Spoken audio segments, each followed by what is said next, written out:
once Dev got it, he got it, man. Dev clutch. Like he got that Jordan gene or that Kobe gene in him. So I was like, man, it's a wrap. He ain't coming back off of this. Haney is not doing anything but padding his resume. He's already that guy.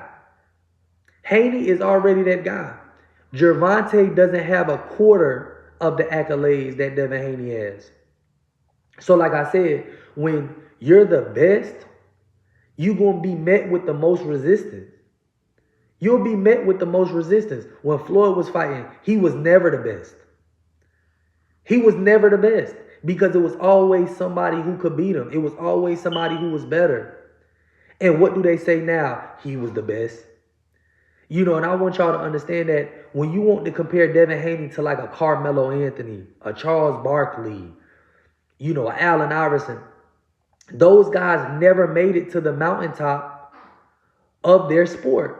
Haney has done it time and time and time again. And he's still going out there taking risks.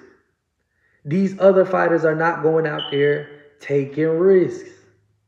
You know, and what I'm telling y'all is he has the skills to take those risks and he believes in his skills. And that's what we like on this channel from our fighters. We like our fighters to believe in themselves, go out there and display it.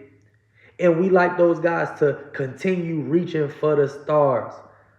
Continue reaching for the stars because it's excitement and entertainment for us, yes. But we want to see our favorite fighters. We want to see the fighters that we're the most fond of take their career to a higher level. You know, and like I said, Haney has to get the most respect possible. You know, Tank was wanting to fight Lomachenko, what was it, last year? Devin, that was business Devin Haney already had took care of back then.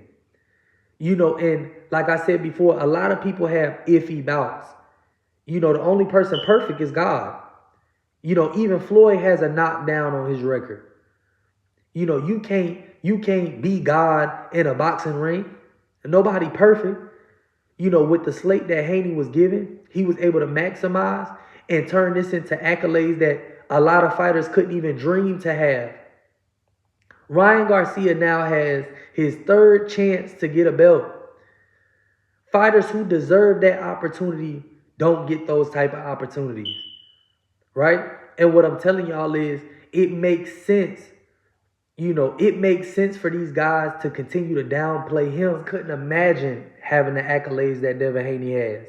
You know, and his handlers, the people behind him who encouraged him or even himself pushing for, you know, the ability to become a champion early in his career, chasing belts early in his career. So now as you're maturing in your career, you call a lot more shots because you have a lot more that you bring to the table. And all of this is important at that negotiation table. You know, like I said before, right now, Gervonta got one belt. They want to take it from him. He only got one belt. They're like, man, he fights so infrequently.